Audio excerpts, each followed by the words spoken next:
Bismillahirrahmanirrahim. Assalamualaikum warahmatullahi wabarakatuh. Waalaikumsalam warahmatullahi wabarakatuh.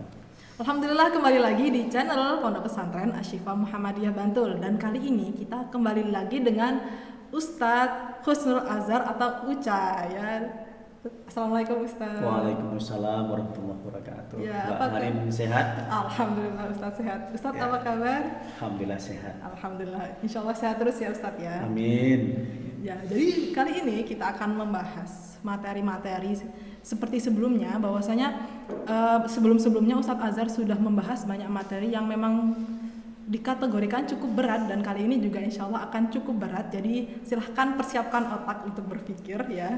Jadi untuk kali ini kita akan membahas mengenai pembaruan Islam ya. Di sini saya ambil dari buku Muslim Civilization, The Causes of Decline and the Need for Reform ya Ustadz. Jadi di buku itu Muhammad Umar Chopra itu menceritakan bahwasanya Islam itu pernah mengalami dark age atau masa kelam. Iya betul sekali Ustadz. Dan di buku itu diceritakan juga nih Ustadz mengenai bahwa tahun 1258 itu Hulagukan datang ke Baghdad dan Ustadz menyemplungkan bahasanya? Membuang manuskrip ke dalam Sungai Tigris, dan bahkan konon ya legendanya itu Sungai Tigris sampai mengeluarkan warna hitam karena tintanya. Ya Ustadz. Jadi itu benar-benar masa yang cukup sensitif untuk umat Islam ya, dan tiba-tiba ada ini gerakan pembaruan dalam Islam ini. Maka bagaimana sih awal mula gerakan pembaruan Islam ini Ustadz? Ya, terima kasih Mbak Hanin. Jadi kalau kita kaji sejarah peradaban Islam, dalam kajian sebelumnya kita yakini bahwa seluruh nabi dan rasul itu kan diutus oleh Allah Subhanahu wa taala, mulai dari Nabi Adam alaihissalam sampai dengan nabi yang paling terakhir yaitu Nabi Muhammad sallallahu alaihi wasallam. Itu adalah dalam rangka untuk membentuk peradaban dunia yang maju, sekaligus juga untuk mempersiapkan umat manusia menuju kepada kehidupan akhirat yang bahagia. Artinya Islam itu dihadirkan tidak hanya melulu untuk urusan akhirat, tetapi juga untuk membuat bagaimana umat manusia hidup di dunia ini mencapai kemajuannya. Nah, kita potong dari nabi terakhir saja, yaitu Nabi Muhammad SAW. Diwahyukan kepada beliau ini adalah Al-Quran ya, sebagai penerus daripada kitab-kitab yang sebelumnya dan juga penerus daripada nabi-nabi sebelumnya. Maka Al-Quran itu kan harus kita jadikan sebagai pedoman. Pedoman di sini berarti tidak cukup untuk kita baca, tetapi harus selain kita baca ya kita pahami apa maknanya, ini maunya bagaimana Allah di dalam firman-Nya ini, kemudian bagaimana tuntunan itu bisa kita jadikan pedoman di dalam kehidupan kita sehari-hari. Nah, maka sebenarnya kalau umat Islam itu betul-betul kembali kepada Al-Quran dan hadis sebagai wahyu, maka bisa kita tengok sejarah Nabi dahulu. Jadi dalam kajian peradaban Islam itu, kemajuan ya yang dicapai oleh umat Islam pada waktu itu adalah dicapai ketika zaman Nabi dan para sahabat sampai dengan zaman Bani Abbasiyah ya, sekitar tahun 650 Masehi sampai dengan tahun 1250 Masehi, yang kemudian dalam sejarah peradaban Islam itu disebut dengan Golden Age, masa keemasan. Jadi di mana umat Islam pada waktu itu betul-betul sampai pada kejayaan ya, sehingga kalau kita kaji dalam sejarah itu, kenapa kota Madinah itu mendapat sebutan Al-Madinah Al-Munawwarah? Ya, apa artinya Al-Munawwarah itu, Mbak Anin? Sesuatu yang bersinar kan begitu. Nah, artinya apa? Bahwa Madinah pada waktu itu memang betul-betul sampai pada suatu kejayaan. Ya. Nah, kemudian dalam sejarahnya perkembangan peradaban umat Islam pada saat itu berhenti di tahun 1250 Masehi sampai dengan abad 18. Yang kemudian disebut dengan abad kelam tadi itu atau Dark Age tadi. Jadi itu masa-masa kelam di mana umat Islam itu betul-betul tidak punya kekuasaan, betul-betul tidak punya taring ya di mata bangsa-bangsa dunia. Jadi betul-betul dalam keadaan terpuruk, tidak maju sama sekali umat Islam. Nah kemudian pada abad 18 sampai dengan saat ini itu digolongkan adalah abad modern. Modern. Ya, abad modern itu dimulai dari munculnya beberapa tokoh ya untuk mereka ini memikirkan bagaimana Islam ini bisa bangkit lagi sebagaimana zaman Nabi Muhammad SAW dan para sahabat dahulu di Mekah dan Madinah itu. Nah, kalau kita bagi sejarah peradaban Islam itu. Nah, maka sekarang ini adalah bagaimana kita itu mengembalikan sejarah ya kemajuan Islam itu. Mengembalikan. Nah, itu. Iya, harus kita kembalikan kejayaan itu dengan kembali kepada ajaran Al-Quran dan hadis itu. Ya. Kan tadi mengembalikan ya Ustadz ya. Ya. Tetapi gini misal Ustadz ya, mengapa harus ada pembaruan Ustadz? Ya. Apakah contohnya ya ulama-ulama kontemporer itu tidak takut akan ada perubahan hukum Islam jika ada pembaharuan itu sendiri Ustadz? Iya. Jadi pembaharuan di sini kita maknai bukan kemudian merubah ajaran.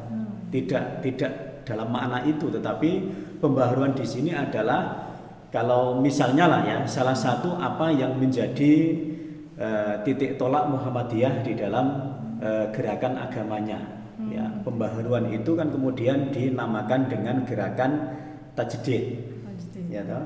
Nah, tajdid itu kan di Muhammadiyah dimaknai dua atau mengandung dua makna. Tajdid dalam makna tajrid yaitu pemurnian dan tajdid dalam makna tajdid itu sendiri. Nah, maka ada objek yang kemudian harus kita pisah. Jadi tajdid dengan makna tajrid yaitu pemurnian itu bagaimana ranah akidah, ranah akhlak, ranah ibadah itu dimurnikan. Nah, pembaharuannya di situ. Kenapa kok disebut dengan pembaharuan? Karena di periode abad kedua yang Dark Age tadi itu kan umat Islam betul-betul ada pada kondisi semuanya terpuruk termasuk dalam hal akidah tadi. Bagaimana umat Islam itu lebih condong kepada perilaku kesyirikan sehingga ini perlu diperbaharui ya, diperbaharui dalam makna dikembalikan kepada ajaran awal.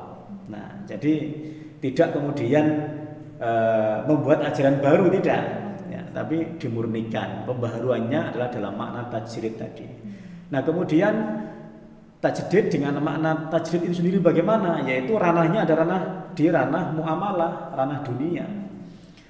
Jadi bagaimana ranah muamalah yang pada kajian sebelumnya sudah kita kaji, yaitu muamalah itu adalah segala hal yang berkaitan dengan kebutuhan hidup manusia untuk mencapai suatu kehidupan yang serba maju, serba mudah.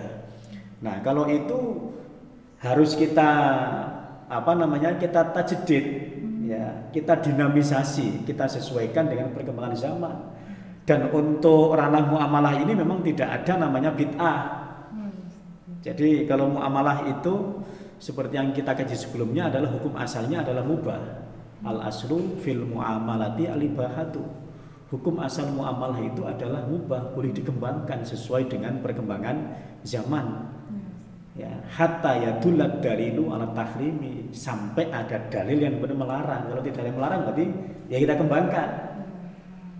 Nah itu ya, jadi tidak pembaharuan di sini tidak dalam rangka mengubah ajaran, tetapi dalam rangka untuk memurnikan dalam hal akidah, akhlak, ibadah tadi, kemudian memperbaharui, mendinamisasi, ya, menyesuaikan dengan konteks ya perkembangan zaman untuk masalah yang berkaitan dengan muamalah tadi. Berarti termasuk kontekstualisasi juga gitu. Iya, tapi ranahnya ranah muamalah tadi.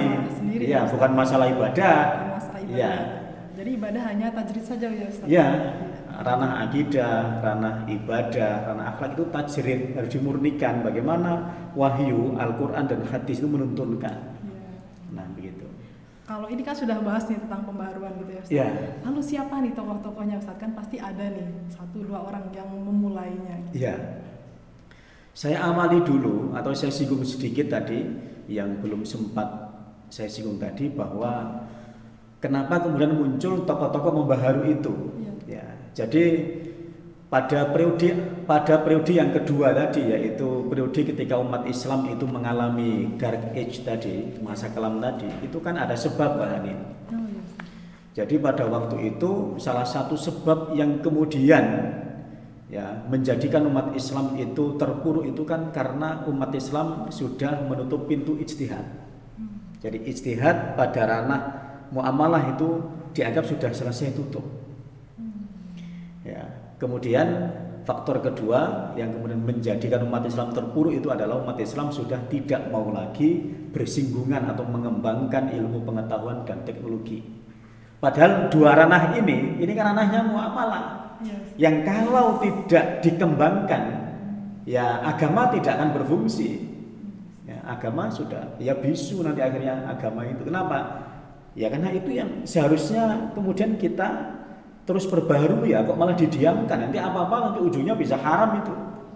Nah, dari situ kemudian bisa kita bayangkan kenapa peradaban Islam pada periodisasi yang kedua tadi, masa kelam tadi itu di kurun waktu 1250 Masehi sampai abad 18 itu ya gara-gara umat Islam tidak mau bersinggungan, tidak mau bermesra-mesraan ya dengan ilmu pengetahuan dan teknologi dan menganggap ijtihad itu ditutup. Nah, maka setelah masuk di abad 18 itu kan kemudian beberapa tokoh umat Islam sudah mulai sadar. Nah, kalau begini keadaannya ya umat Islam bagaimana bisa mengembalikan kejayaan seperti zaman Nabi itu. Nah, kemudian muncullah pemikir-pemikir Muslim, misalnya ya ada Muhammad bin Abdul Wahab, ya beliau tokoh dari Jazirah Arabia sana yang kemudian pemikirannya cenderung kepada pemurnian akidah.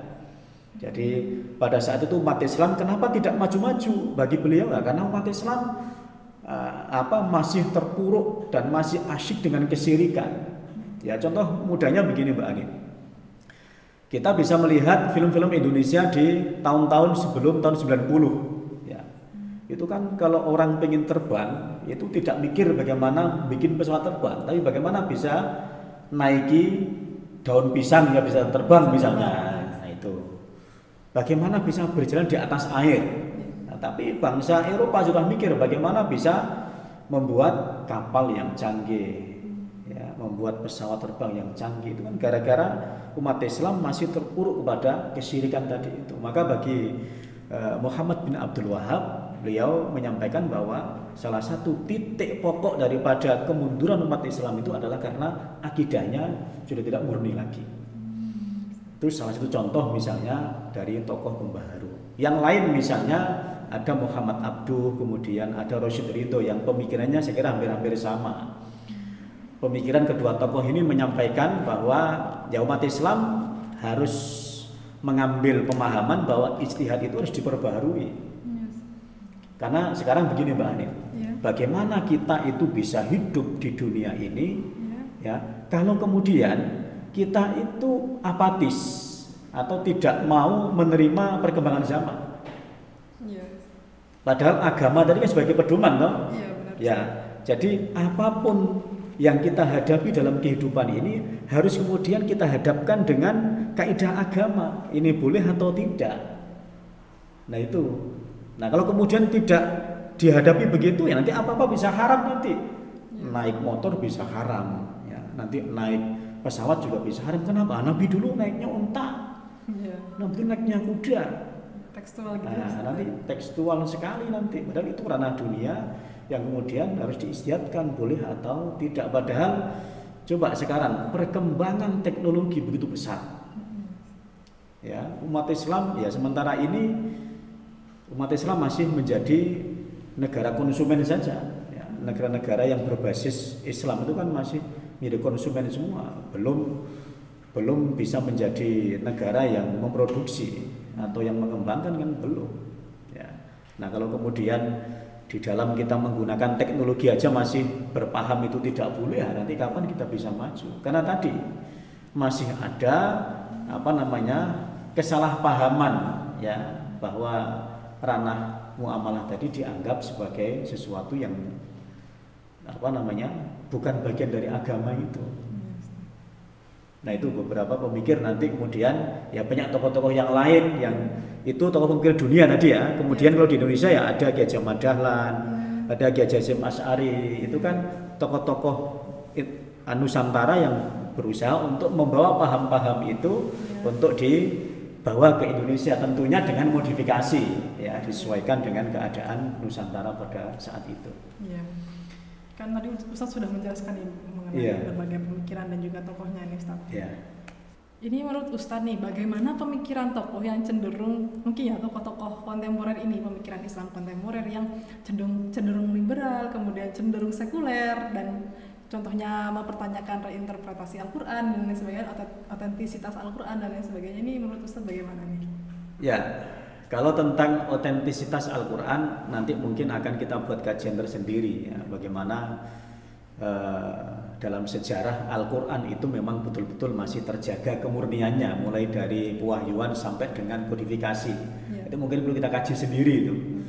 Tapi yang jelas kalau pada masalah itu Al-Quran bisa kita sandingkan dengan kitab-kitab suci yang lain, karena Al-Quran sampai dengan saat ini terlindungi kemurniannya dengan adanya ilmu sanad itu, yang itu tidak dimiliki oleh kitab-kitab suci lain ya, bahwa setiap ayat Al-Quran sampai dengan saat ini itu bisa kita runut sampai dengan zaman Nabi Muhammad SAW dahulu. Saya kira itu sudah final dan nanti bisa kita kaji lebih dalam. Nah, berkaitan dengan pemikiran liberal tadi ya, jadi memang harus kita dudukkan ya. Jadi pemikiran liberalisme ya, itu kan cara pandang terhadap agama yang terlalu bebas. Nah, maka dalam kajian sebelumnya itu kan sudah kita pagari ya, bahwa agama Islam itu kalau kita simpulkan ada 4 itu isinya. Ada akidah, akhlak, ibadah, dan muamalah. 3 hal yang pertama, akidah, ibadah itu harus kita purifikasi. Tidak boleh kemudian itu kita ubah-ubah, karena itu ranahnya ranah wahyu. Jadi bagaimana wahyu menyampaikan itu yang kita ikuti ya. Nah, ranah muamalah ini harus kita kembangkan. Nah, maka saya kira kalau kemudian ranah muamalah ini harus dikembangkan, maka itu bukan bagian dari pemikiran liberalisme tadi, itu bukan. Bahkan kalau kemudian kok kita membedakan ini urusan agama, ini urusan muamalah dunia, yang muamalah tidak dianggap bagian dari agama, malah sekuler nanti itu. Jadi kalau Barat itu memisahkan urusan agama dan urusan dunia, tapi meninggal agamanya dan lebih ke dunianya, itu sekuler. Nah, justru kita juga sekuler pada sisi yang lain nanti. Kita lebih ke agama, urusan dunia kita tinggalkan, itu sekuler juga. Karena bagaimanapun antara urusan agama dengan urusan dunia dalam hal muamalah tadi, itu semuanya harus kita tuntaskan. Nah, itu. Jadi ya memang harus kita simpulkan tadi bahwa memang ada ranah yang memang harus dimurnikan, ada ranah yang memang harus dikembangkan tadi. Sementara ini ya kita kan masih kalah di muamalah. Coba sekarang Mbak Hanin perhatikan, teknologi apapun yang kita pakai sekarang ini, itu apakah ada yang hasil dari pengembangan di umat Islam? Nah, sementara ini belum. Kenapa? Kita lemah di muamalah ini. Ya, maka kalau kita ngomong masalah pendidikan agama Islam misalnya, ya muamalah, pelajaran-pelajaran berkaitan dengan saintek ini harus kemudian juga kita seriusi, tidak bisa kita tinggal. Ya, sehingga semuanya bisa kita tuntaskan. Iya. Berarti tidak hanya sekedar kita belajar gitu, Ustaz, tidak ya? Tidak. Kita harus menekankan aspek muamalah dan juga aspek agama kita agar tidak sekuler mengenyampingkan salah satunya. Iya. Dan di sini ya Ustaz, saya menemukan salah satu hadis dari Abu Dawud. Mungkin ini ya mungkin nanti mungkin Ustaz ingin mensyarah hadis ini atau bagaimana ya, tapi ini juga pembahasannya mengenai pembaruan ya. Jadi Rasulullah sendiri bersabda bahwasanya Allah itu akan mengutus setiap 100 tahun itu mayyujadidul hadinah, orang yang memperbarui agamanya. Mayyujadidul hadinah berarti yang memperbarui agamanya. Apakah ini termasuk dalam pembahasan pembaruan dalam Islam sendiri atau konteksnya berbeda, Ustaz? Ya, jadi kalau kita kaji dalam kajian sejarah peradaban Islam, maka beberapa contoh yang tadi saya sebutkan ya, semisal ya ada Muhammad bin Abdul Wahab, kemudian kalau di Indonesia ada Kiai Haji Ahmad Dahlan, ada Kiai Haji Hasyim Asy'ari, itu adalah bagian daripada bukti hadis tadi itu. Artinya beliau-beliau tokoh-tokoh ini bisa kita yakini sebagai seorang mujaddid, yaitu orang yang memang kemudian membawa pemahaman agama untuk memajukan agama tadi itu. Maka manfaatnya bisa kita lihat bagaimana Muhammadiyah ini sampai dengan saat ini dengan memahami agama secara benar itu bisa memunculkan sekian banyak kemanfaatan untuk umat manusia. Tidak hanya umat Islam, umat manusia. NU juga begitu. Dengan sekian banyak manusia yang dimiliki, baik itu lembaga pendidikan berupa pesantren ataupun lembaga pendidikan yang lain, juga bisa memberikan kemanfaatan yang luar biasa. Artinya beliau-beliau para ulama ini memang ya bisa kita yakini sebagai seorang mujaddid tadi itu. Iya, Ustaz. Oke. Ya, alhamdulillah di sini kita sudah membahas banyak hal mengenai pembaruan dalam Islam ya Ustaz ya. Dan alhamdulillah kita sudah tercerahkan mengenai sejarah-sejarah, kemudian aspek-aspek mana yang diperbarui dalam Islam itu sendiri dan aspek-aspek apa saja yang dia masuknya ke dalam ranah purifikasi Islam ya. Untuk sekarang terima kasih Ustadz telah memberikan kita banyak pencerahan. Ya, sama-sama. Ya, dan semoga insyaallah ilmu hari ini menjadi jariah Ustadz. Amin. Dan semoga kita bisa bertemu lagi di pertemuan-pertemuan lain, di keilmuan-ilmuan lainnya. Di sini saya akan tutup dengan salah satu quotes dari buku Thariq Ramadan, Islam the West, The Challenges of Modernity. Ya, jadi acknowledges differences might create mutual respect, but hazy misunderstanding bring forth nothing but prejudice and rejection. Jadi Thariq Muhammad ini menekankan bahwasanya perbedaan yang dapat diakui itu dapat menciptakan rasa saling menghormati. Tetapi kesalahpahaman yang kabur itu tidak menghasilkan apa-apa kecuali prasangka dan penolakan. Jadi kita harus tahu nih perbedaan apa saja yang diakui di umat Islam, kemudian apa saja kesalahpahaman yang tidak harus kita luruskan untuk agar tidak menciptakan prasangka. Ya, terima kasih telah menonton video kali ini dan nantikan video-video selanjutnya bersama dengan Ustadz Husnul Azhar. Ya, syukran ala ihtimamikum. Wassalamualaikum warahmatullahi wabarakatuh. Waalaikumsalam warahmatullahi wabarakatuh.